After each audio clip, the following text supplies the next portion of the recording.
Islands from Honduras in 1838. Once again, the United States mobilized in the name of the Monroe Doctrine to take on the British. And then a couple of years later, when the British made an effort to take a piece of real estate from Nicaragua, once again, the United States came to the rescue of Nicaragua. All of that is absolutely false.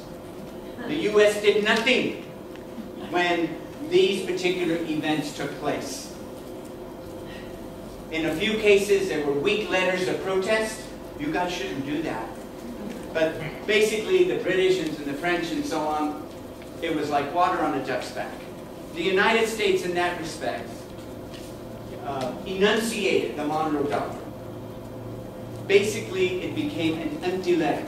And it wasn't until the very end of the 19th century, beginning of the 20th century, that the United States really began to, in a sense, enforce that doctrine that we so celebrate in the United States.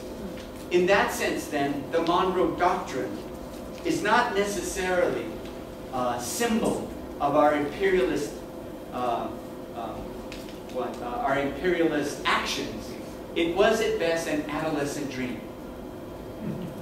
And I dream a lot. I used to dream about Penelope Cruz, but now she's married. I can't do that anymore because then it's a mortal sin and I have to go to confession. So I can't do that anymore. But in that respect, the Monroe Doctrine was an adolescent dream. It was a fantasy to think that the United States had the means to take on the greatest European power left over from the Napoleonic Wars, and that was Great Britain. Which raises into question, what was the role of Great Britain in our relationships with Britain that helped explain how and why the United States would provoke a war with Mexico that led to a tremendous increase in our national territory? The second question is, it seems to me, is how to contextualize that within the framework that acknowledges the importance of Britain. And that implies then that we need to understand Britain in at least two basic ways. What the heck is going on within Britain, within England at this time, that might have put a brake, in a sense, on Britain's willingness, ability, capacity, and so on to take on the United States, given the fact that Britain had interest in Latin America. For example, the biggest debtor that the new Mexican Republic had, or creditor I should say, was England. Right off the bat, 1823, a huge loan was made by British bankers to the new Mexican Republic. So, if nothing else, Britain had a stake, in a sense, in Mexico's economic wherewithal, not to mention other parts of Latin America, particularly Brazil. And the other dimension there is what is going on internationally that sucks up, in a manner of speaking, the attention and energy of Britain, that allows it, in a sense, to permit the United States, in many respects, to face down Britain on a number of points in the early part of the 19th century. Because in 4 or 5 different occasions, Britain and the United States have a series of tensions, conflicts. In a couple of cases, there was saber rattling going on, where people wanted to stare down John Bull and we'll take on the Brits, and so forth and so on. Cooler heads prevailed. That didn't happen. And I suspect part of the cooler heads had to do that it's one thing to rattle your saber, it's another thing to look out and see the British Navy coming at you, and then your saber kind of quietly goes back into your scabbard, in a manner of speaking. Right? So I think we need to understand it. We need to understand what's going on in Mexico. Why was Mexico so vulnerable? And when I start this lecture in my class, I always pick on a male student. And I usually hit them in the shoulders. And I'm never, in my 20-some years of teaching and doing that lecture, has ever a male student gotten my hand, all right, and told me, you want me to break it? Why? Because the male student knows that if he were to say something like that, he would probably be expelled. That is, the asymmetry of power between myself and the student silences him. Even though in a class of 300, I'm obviously embarrassing this young man by hitting him on the shoulder and saying, come on, why did the United States provoke a war at this particular time? And the obvious answer is because the United States had a darn good sense that it could win that battle. You don't pick a fight with someone who's 6'4", 250 pounds with 2% body fat, especially if you're my size and my age, all right? If somebody crowds you at the theater, you're not going to get that guy, right, and say, go to the back of the line. You might say something, oh, is there anyone else that you would like to bring to the fight? In that respect, the United States had clear intelligence about the weakness of Mexico. And in a series of ways, the United States accrued sufficient intelligence that it was willing, in a sense, to risk going to war when it was completely unprepared to go to war. Now, this was a nasty war. Roughly 107,000 troops eventually were involved. Nearly 14,000 died. When you do the math, that's the highest death rate of any war that the United States has participated in. So this was a nasty little war. This was no quick victory in that respect. And in that sense, we need to ask what was going on in Mexico that would, in a sense, induce the United States to make this move that turned out, in many respects, to be premature, at least militarily and the like. For the first year, most of the troops were volunteers. Guys that looked like me who said one day, yeah, let's go to Mexico and have a good time. We might go by Puerto Vallarta and on the way back maybe Tijuana or something, all right? In that sense, it was that kind of enthusiasm. Governors, mayors making themselves colonels and generals and so on. And they went down there and they realized, this is not so nice as I thought it was going to be, as it turned out. In part because it took basically a year for the United States to get to the point of marshaling their troops in such a way that they would become some kind of effective military force. So clearly then the United States had intelligence, and that intelligence goes back at least to the Lewis and Clark expedition. I think the first CIA agent was Zebulon Pike, who ventured into Spanish territory and basically told the Spaniards, oops, I didn't know I was here. But if you look at his dispatches and so on, among the things that he mentions is, we could walk in here and no one would know. In 1821, the Santa Fe Trail begins to have commerce between St. Louis and the upper portion of northern Mexico, clearly in violation of all kinds of international laws and so on, but nothing was done by either side. And one of the reasons nothing was done is that Spain first and then Mexico second did not have the military means to police its own borders. There were tons of illegal aliens coming into Mexico. And one of the reasons is there was no one there, like the sheriff of Phoenix, to make sure they didn't get in a manner of speaking. All of this spoke to the view that Mexico was not in a position to take on the United States militarily, or so people thought in that regard. So what I want to do is kind of unpack, if you will, those 3 points. The last 2 points, I'll give you a preview of my conclusion. There were 2 major constraints that faced the United States to become a full-blown imperial power by the middle or 2/3 of the 19th century. The first was the struggle between the North and the South. It's no coincidence that the Compromise of 1850 is always used as one of those prelude steps leading up to the Civil War.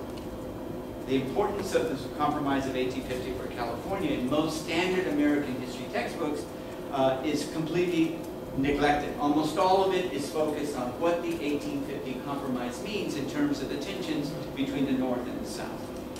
The second constraint on the United States becoming a full-blown imperial power had to do with its notions of race. The all-Mexico movement, the effort on the part of people to say, hey, we defeated the Mexicans, let's take all of it, in a manner of speaking.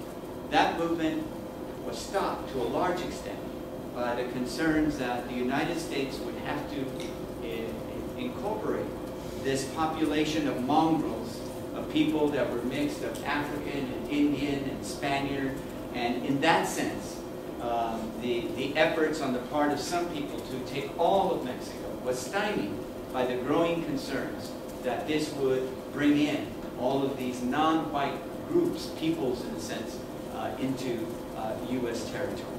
So that said, let's go back now a little bit and talk about the steps leading up to the willingness of hope. Now, I can't go through all of this, but please understand that John Quincy Adams, was part of the backstory of the Monroe Doctrine.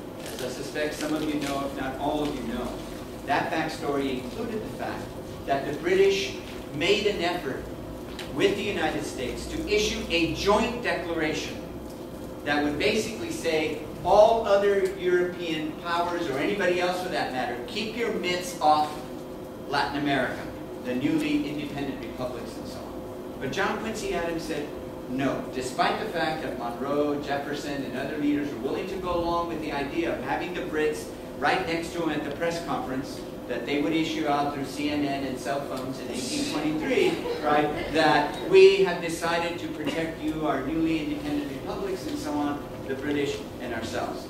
John Quincy Adams said no, because if you do that, then this might lead to us being prohibited from taking Texas and Cuba. And Monroe said, and Jefferson said, oh geez, you know, we might want those places. No, I guess we better do it alone in that respect.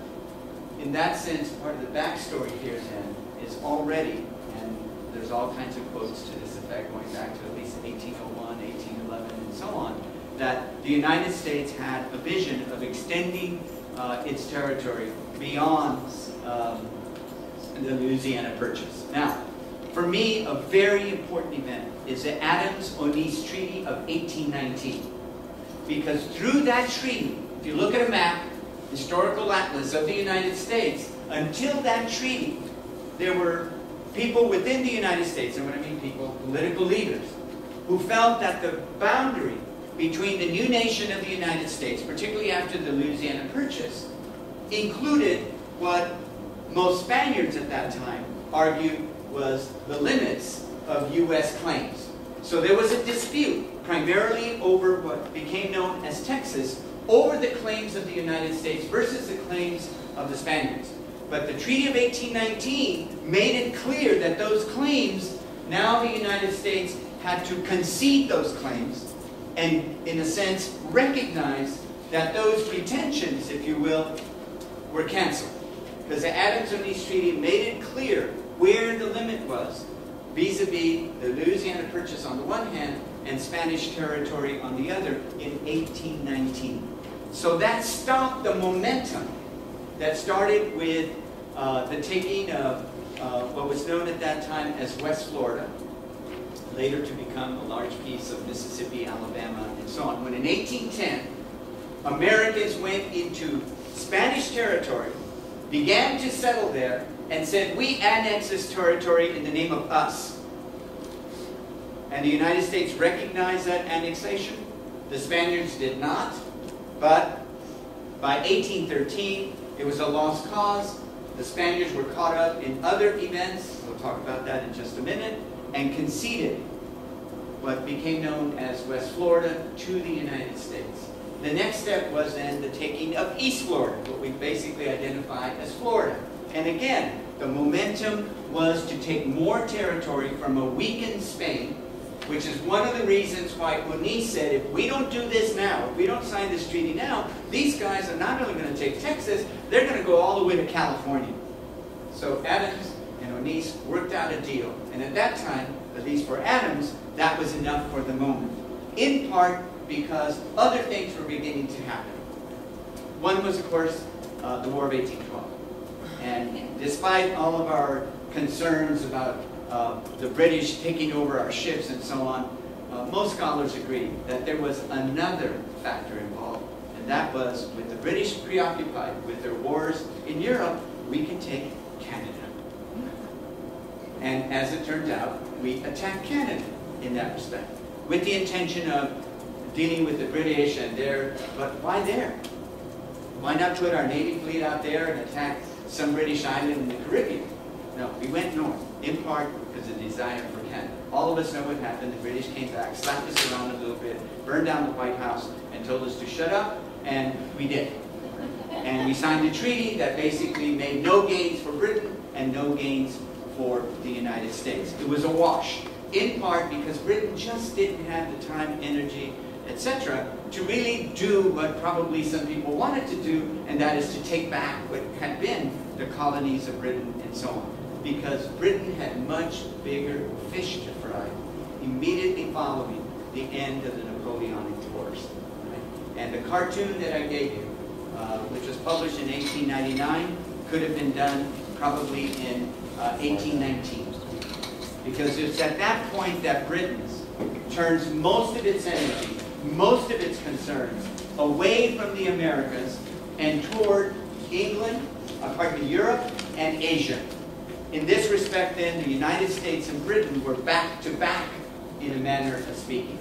And through a series of agreements between the United States and Britain, through the early part of the 19th century, over the boundary between Canada and the United States, the Rush-Bagot Agreement, or the agreement over the Great Lakes, became known as the Webster-Ashburton Treaty, or the Convention of 1818 over the question of who had the real claims in Oregon, and then later another treaty that finally settled the line between Oregon and Great Britain and so on. All of those events and several others all spoke to the fact that Great Britain just didn't want to get into a hassle with the United States. It's kind of like what happens sometimes with married couples, right? You don't want to die on that hill. Right? Okay, we'll go see your movie. I don't want to go see that movie, but I'll go, sort of thing, right? I'll go see Inception, all right? I get a headache, all right? I want to be entertained when I go to a movie, but I'll go see it with you and pretend that I like it, because then afterwards we'll go to the restaurant that I want to go to, sort of thing, all right? And in that sense, Britain had much bigger fish to fry than get into a hassle with the United States over a few acres, 2,000 acres here, 3,000 acres here. The big kahuna in that respect was Oregon. They worked out a deal right at the last minute because allegedly we were willing to go to war with Great Britain and so on. I suspect we really wouldn't have, but the fact remains, again, sabers rattling and the like. So in 1844, the United States signs a treaty with Great Britain over the issue of the Oregon Territory, because the United States also wanted to keep in good relations with the British, given events that were taking place elsewhere. So that's one part of the story. Now let's go to Britain. Following the Napoleonic Wars, Britain was financially exhausted. It was a tight situation financially for Britain. A lot of investment in that respect. So Britain didn't come out of the wars necessarily smelling like roses in terms of its economy and so on. In that sense, a lot of people were hard-pressed in England following the war, not to mention all those people who were maimed and injured and so on regarding the Napoleonic Wars. And in that respect, then discontent, which had always been festering there, at least for the last 50 years or so, begins to emerge. And the focus of that initially were the so-called Corn Laws, which were intended to protect the interests of the landed elite of Britain. So the Corn Laws of 1815 raised the tariff on grains, that's why it's called the Corn Laws, and that raised or maintained the high price for basic foods such as bread and so on. Very unpopular among the working class. Very unpopular among the middle class, because a lot of the middle class had to contend then with employees that were very unhappy about their cost of living and the like. In 1819 in Manchester, there are 80,000 people who amassed to protest the Corn Laws. Scared the holy bejesus out of the elite.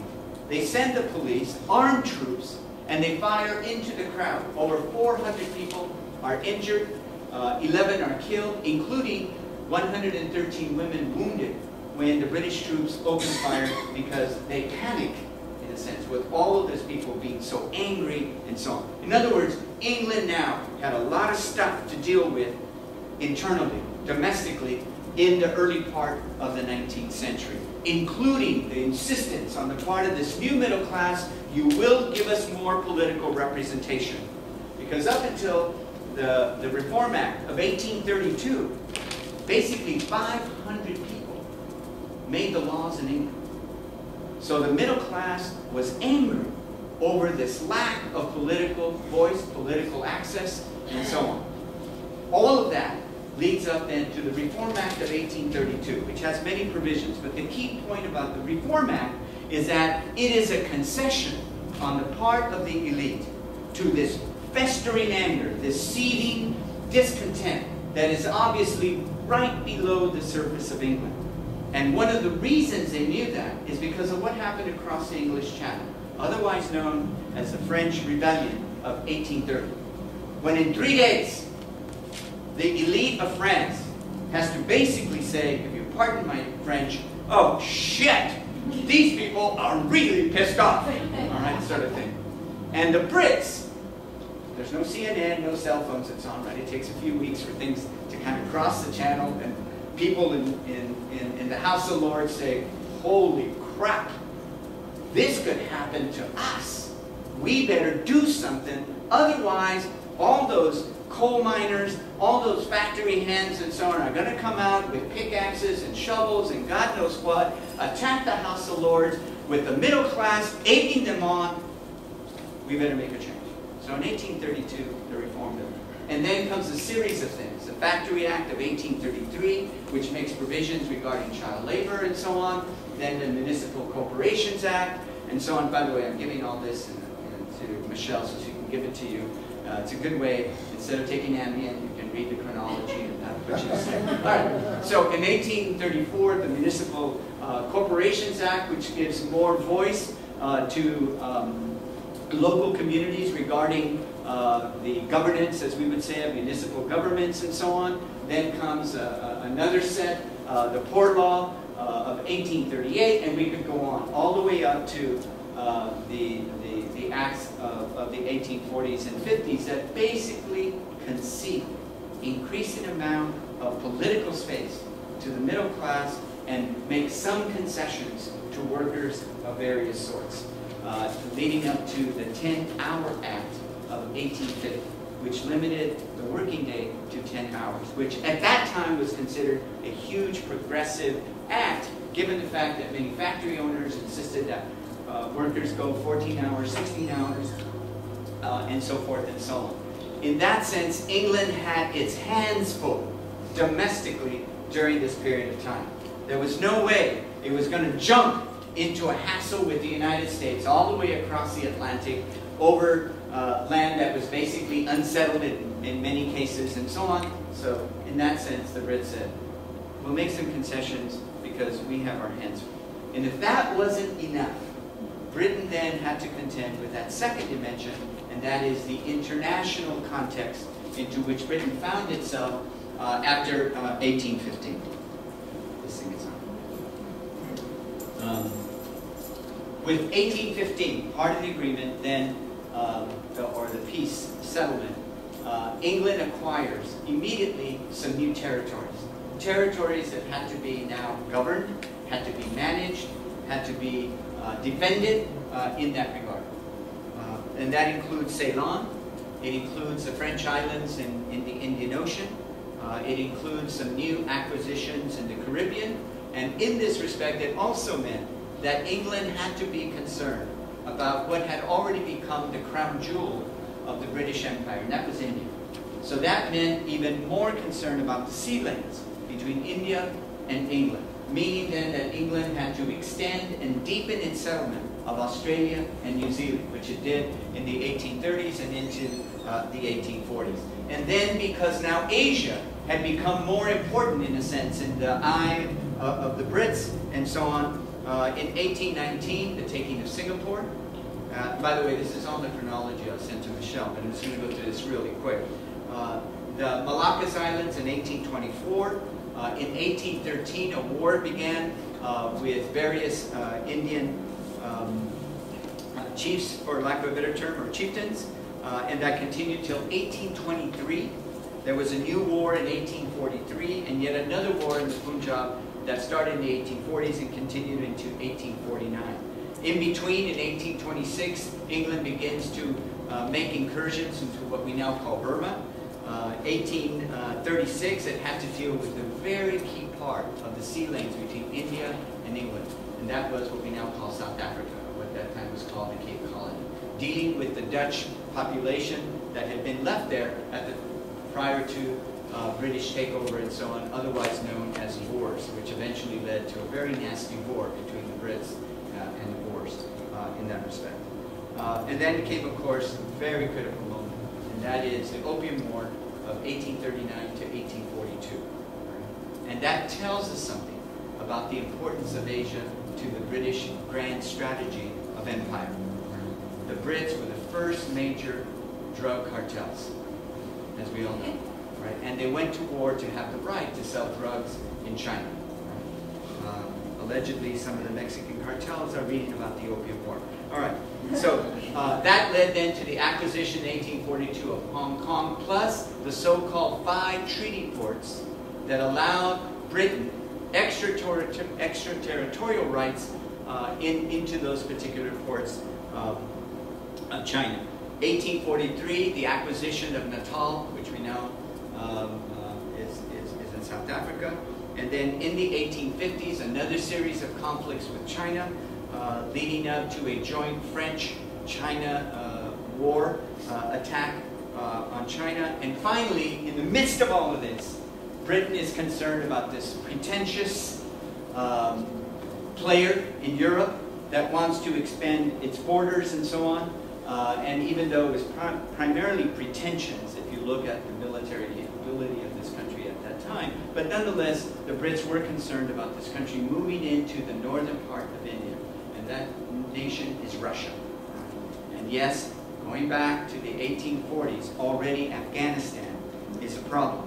In this case, for the Brits, in using Afghanistan as a buffer to what they thought would be Russian expansion into the northern part of India, one of the reasons why they wanted to control the Punjab and they went to war in order to maintain that control. So, in that respect then, given its domestic conditions, given its international situation, England had a lot on its plate. And again, this inhibited any effort on the part of England to be a break, in a manner of speaking, on American expansionist desires in the Americas. Now, we have to keep in mind that it was in 1833 that the Falkland Islands, or the Argentines call it the Malvinas, were taken by Britain. The United States, again, like in Nicaragua, etc., did nothing. In that sense, another indication that if push came to shove, probably the U.S. would have backed off. But again, the Brits didn't want to get into a diplomatic hassle with a second-rate power who might come in handy should there be any problems in the Americas in that regard. In my opinion, then, the role of Great Britain, its acquiescence on various historical moments, gave another green light, in a manner of speaking, to the United States. The other green light was the weakness of Mexico. That is, going back to 1810, Spain was already a third-rate power. A third-rate power. The French came in, slapped them around, installed their own king and so on, sent the Spanish king over to splendid exile in southern France. Good gig in that regard. All right. Then the British came in and kind of told the Spaniards what to do, and they did, etc. So Spain already was a third-rate power by 1810. Everyone knew it, in a manner of speaking, including the United States, and that's why they immediately recognized, quote-unquote, West Florida in that respect. The Spaniards were not in a position to protect their own borders in Europe, much less in the Americas in that regard. The intelligence that began to accrue from the Lewis and Clark expedition, from Pike, from White, Hallinan, and other so-called explorers, fur trappers, and so on, all came back with the same message. That Spain is not in a position to protect its shores. Ships from all different parts of Europe, including this new nation called the United States, were going up and down the California coast with impunity because the Spaniards didn't have a navy, a coast guard, to defend its international rights and so forth and so on. Again, everyone knew that, in a manner of speaking. The Santa Fe Trail, as I mentioned earlier, was just another indication that in 1821, when Mexico became an independent nation, Mexico had no means of defending its northern borders. When the Spaniards came in 1829, The victory of Santa Ana had little to do with Mexico's military capability. The biggest problem the Spaniards faced was yellow fever and diarrhea. And that wiped out the Spanish army. They were too weak to fight, and they gave up with virtually no shot fired, in a manner of speaking. So that was not a real test of Mexico's capability. Mexico even invaded what we now call Guatemala, because they wanted to keep Guatemala dependent on the new nation of Mexico. And the Guatemalans, I mean, the Guatemalan Navy, it's an oxymoron. The Guatemalan Army, an oxymoron. So Mexico goes in 1829 to Guatemala, and the Guatemalans said, get the hell out of here. Slapped them around, and they went back to Mexico City saying, oh shit, Guatemalans are tough. Sort of. 1838, the French come in, they take over the major port of Mexico, Veracruz and so on. They go into Veracruz. The French make out with the Mexican girls and so on. They teach the Mexicans how to make French bread, etc. And then they go back. They demand 600,000, and then afterwards, after they stayed there about 3 weeks and so on, they said, now you have to owe us 800,000, because it took 200,000 for us to get to Mexico in order to collect.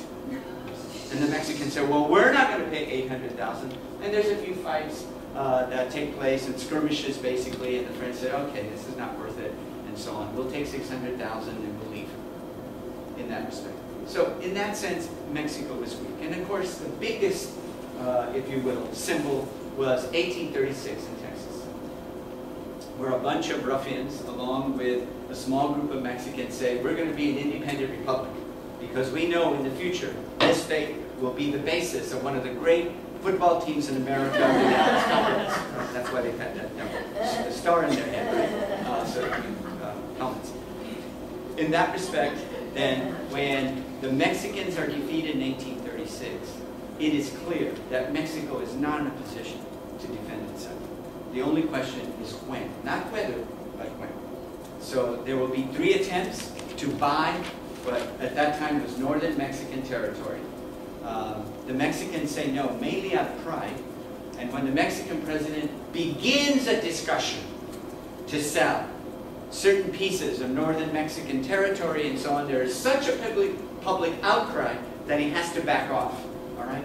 Again, vanity and pride. All of us have been in this situation where we oppose something mainly out of vanity. We know we're going to lose, but we can't concede. All right? In my case, it happens almost every day in my arguments with my wife. I always have to concede. All right? I know it's all over, but I put up token resistance just so I can keep my pants on the next day. All right? I'm kidding. She gives in to everything I say. All right. In that sense, what happens then is that the United States, given that the British have backed off, given the fact that in the Treaty of Wandia of 1844, the United States needs British support in order to sign that treaty with China in 1844, which gives the United States extraterritorial rights, just like the Brits in that regard. In that sense, there's no letter of protest from England when Polk sends troops down to what is obviously a provocation. And in that respect, then, the United States gets a total green light. Polk, until the very end, thought that the Mexicans would sell. And he sends 3 different envoys to try and get the Mexicans to sell. There is the assumption that the Mexicans will cave in, but in fact, they do not. They send down the troops, again, with the hope that the Mexicans would cave in, and they do not. Right? And it turns out to be a much nastier war than anyone expected in that regard, particularly Polk. All right? Polk didn't want war. He really thought that if he just kept raising the price from 5 million to 10 million to 15 million, the Mexicans would cave in, but they didn't in that respect. And it took 2 years, 2.5 years in a sense, for the war to actually end. Now, does this make the United States an imperial power? My sense is, it's one of those what-ifs, that if it wasn't for the impending crisis between the North and the South, which crystallized immediately when the United States annexed California, and keep in mind, Arizona and New Mexico were territories until the beginning of the 20th century. So California was definitely the apple of everyone's eye, going back to the beginning of the 19th century. Because they knew that California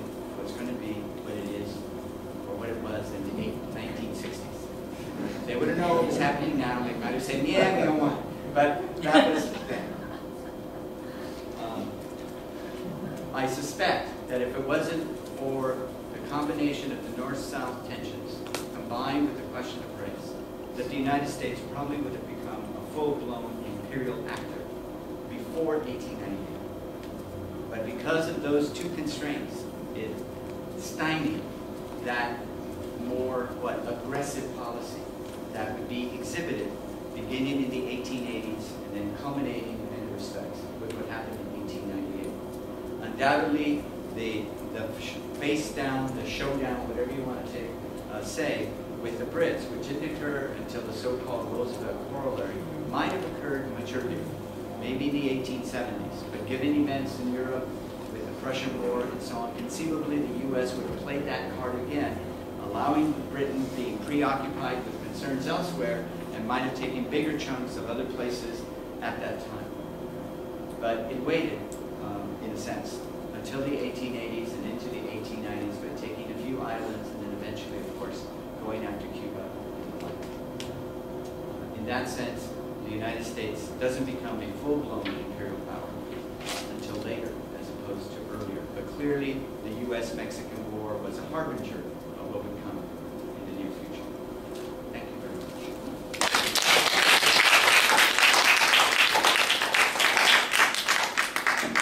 Q&A. What can I say? 15 weeks into 35, 40 minutes. Do we have any questions?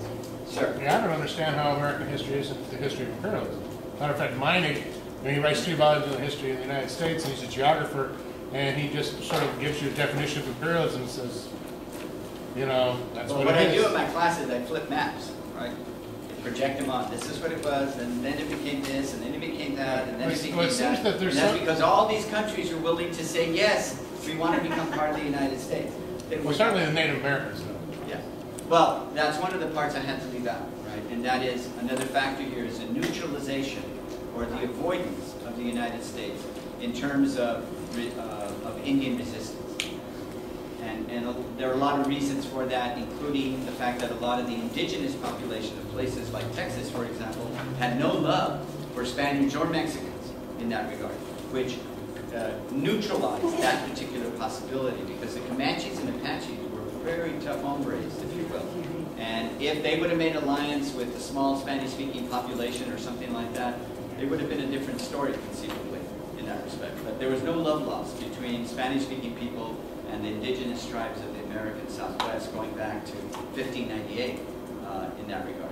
So in that sense, that particular factor, if you will, was to a large extent absent in terms of that relation between the United States and Mexico. Any other questions? Everybody's ready for a cargo break again? Yes? I just had this corn law of 1815 has that repeated itself anywhere else? You mean These tariffs, raising the price of corn and bread, isn't that happening in all? Well, all countries have used tariffs and so on to protect themselves at different moments in time. In this particular case, what was taking place is you have a rising middle class, a growing what we would now call a proletariat, and this very small group of people trying to hold on to their political and economic privileges in that respect. And the corn laws were considered to be important to that because of the way in which land was distributed evenly at that time. The middle class didn't want landed estates. What they wanted was political voice in that respect.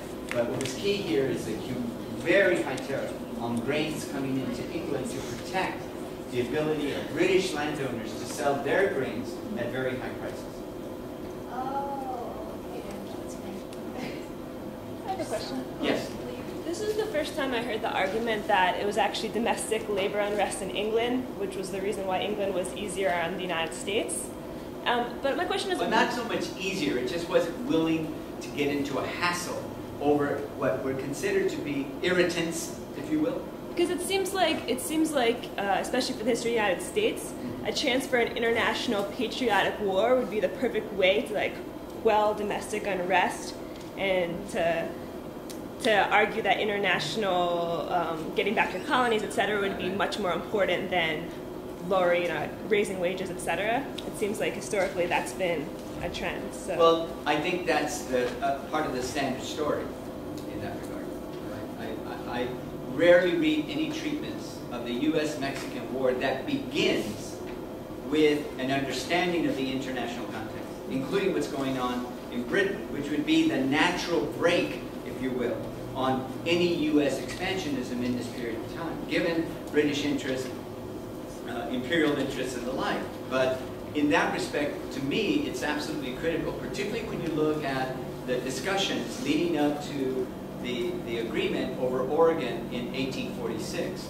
If you look at those dispatches back and forth, allegedly the U.S. was willing to go, fist to fist with the Brits over the question of the Oregon Territory. But when you look at the dispatches and so on, what the British are telling each other, if you will, is, do we really want to do this at this time? Look at the stuff we are dealing with in China, the stuff we are dealing with in India, the stuff we are dealing with here at home, not to mention the pretensions of Germany and Russia and Metternich and so on, and what's going on in Europe, and we've got to be concerned about the Mediterranean now, because the Ottoman Empire is falling apart. Egypt may become an independent entity, and that means then that the access to India might be a point of contention with access to the Indian Ocean. All that stuff is going on.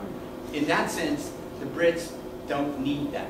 All right, it would be like us trying to go to war again, and I don't know, Somalia or something like that. No one's going to be willing to do that. All right, as it is, we're having really big doubts now of what's going on in Afghanistan. We all know Iraq was a total mistake, totally, in my opinion, a manufactured war in this regard. So there's no way Obama's going to take on something else. He's not going to send troops into Mexico to deal with the drug cartels and so forth and so on. In that sense, I think that's where the Brits were at that particular moment in time. And keep in mind, there's all this political thing. That the Reform Act was very contentious. It split the Tories, which eventually morphed into a new party, the Conservatives, in the same way that the Whigs morphed into a new party that became known as the Liberal Party in England. So England is having all kinds of stuff being put on its plate. The last thing it needed was to get into some kind of conflict with the United States. Because in the larger scheme of things, the Americas were completely secondary to the imperial grand design of the British Empire. I've heard only a very little bit about the Irishman defectors of the U.S. military who went and fought for Mexico, the St. Patrick's Brigade. Yeah. What do you have any? Well, very quickly. To put it very crudely, very quickly. All right. And I know Michelle paid you to ask that question. Thank you. Unpaid. Small. This is a short story. Okay, please. You know, it's much more complicated than this and so on. Winfield Scott was the general that was in charge of the attack on Mexico City. And the Mexicans had put up a very stiff resistance at Churubusco, which at that time was a suburb of Mexico City. You can still go to the old fort there, and in fact, the Museum of the Interventions, right, as opposed to imperial attacks, is now at the old fort of Churubusco, Mexico City. They've done a beautiful job with this exhibitions of various interventions and so on. And nowhere do you find the U.S. came to our rescue under the principle of the Monroe Doctrine until they attacked. Winfield Scott gives this rousing speech to try and animate the troops. Okay, you know, this is it. You know, we got to go in there. You know, the resistance is failing. They don't have any more bullets, which in fact they didn't. They were using pebbles in their muskets by this time, and so on, to fire at the American troops. And part of the speech is we need to deal with these goddamn Catholics. We've got to kill them. Well, the Irish say, what? What did you say? Screw you. I mean, they didn't probably say that. Probably said more colorful Irish things. So, as soon as they get the opportunity, they cross enemy lines and they tell the Mexicans, "Hey, our Catholic brothers, we're going to kill these Protestant assholes for you." You know, sort of. All right. So they switched sides, and that became the San Patricio Brigade, Battalion, and this sort of thing. That is the short story. Of course, it's a little more complicated than that, but that's the bare bones, basic facts of what takes place. Winfield Scott was a rabid anti-Catholic in that regard, which helped when you're attacking Mexico and so on, but it doesn't help when you have roughly 1,200 soldiers under your command who are Irish and Catholic. Very bad idea. That's a short story. And then they all ended up in San Francisco eventually. At their duels. Was there any vocal resistance to land grabs from Mexican land grabs within the United States? I mean, it just seems so amazing to me that you could just kind of get so much territory. Was anyone resisting kind of imperial urge within the U.S.? Yes, there were people who were very much resistant to the Mexican War, particularly over the question of slavery, because it raised the question. And again, one of the pieces of the puzzle that I had to leave out for the presentation was the Northwest Ordinance of 1787. Very crucial. Why?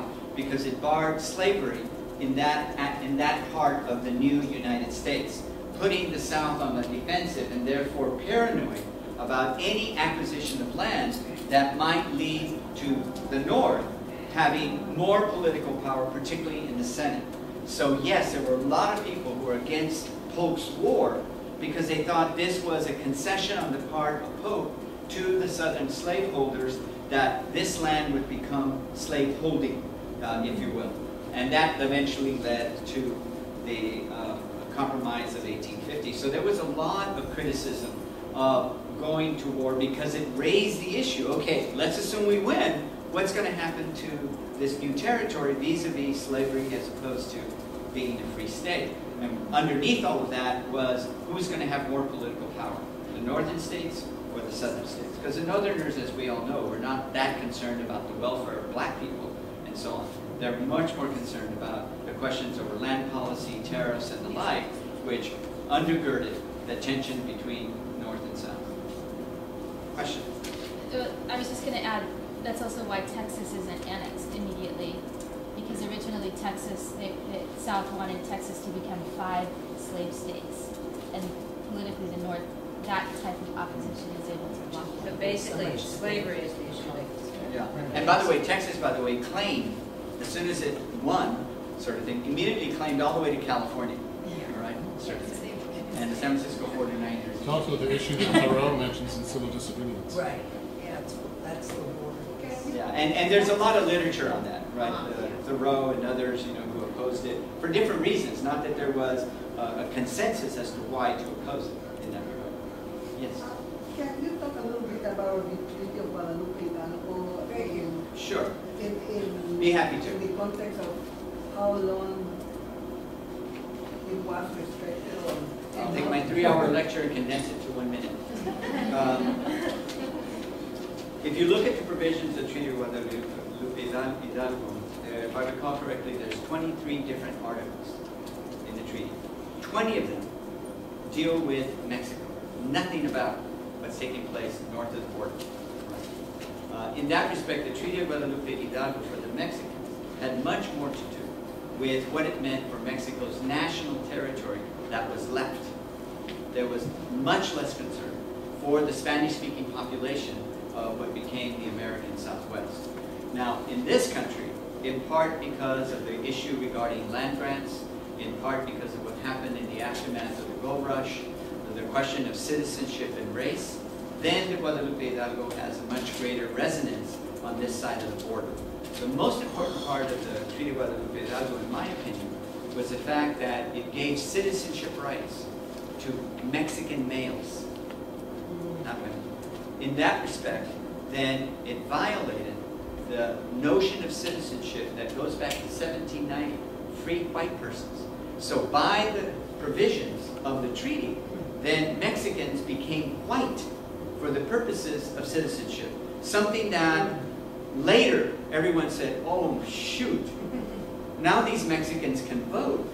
Now these Mexicans have rights, and so on. And even though those rights were violated primarily in the breach, the fact remains is that Mexicans did have citizenship rights, despite the fact that they were not considered white in terms of the notion of whiteness at that time. In fact, Texas in 1897 went all the way to the Supreme Court to declare that Mexicans are not white, so they could sustain separate but equal and so on. And the Supreme Court said the treaty gives them citizenship rights, ergo, they are white. End of story.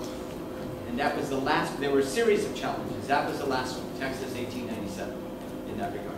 The land grant issue, we all know from California history, was a major issue because Texas was an independent republic recognized by the United States. The land grant provisions did not apply to Texas, which made then the land in California particularly important, not because of the land itself, because there was no market for the agricultural products of the Californians. That's why they emphasized cattle and hides and so on. But once the gold rush started, then the value of that land went like this. Then the Treaty of Guadalupe Hidalgo, recognizing the property rights of Spanish-speaking landholders, then that issue became important. In that sense, the Treaty of Guadalupe Hidalgo for our side of the border is very different than what it meant for the Mexicans in Mexico. The Mexicans in Mexico basically didn't care that much. It was pride that forced the Mexicans to say, you will not treat us as a racial inferior. Therefore, the provisions of the treaty must recognize the rights of Spanish-speaking people as citizens. Because if you aren't willing to respect them in that way, then in fact you don't respect us. So that had as much to do with Mexican pride as anything else, not any desire to defend the citizenship rights of Spanish-speaking people north of the border in that regard. And I hate to say that, but that's a fact. If you look at the dispatches and the archival work and so on, the Mexicans were much more concerned about Mexico than they were about the Spanish-speaking people who were here. With all due respect to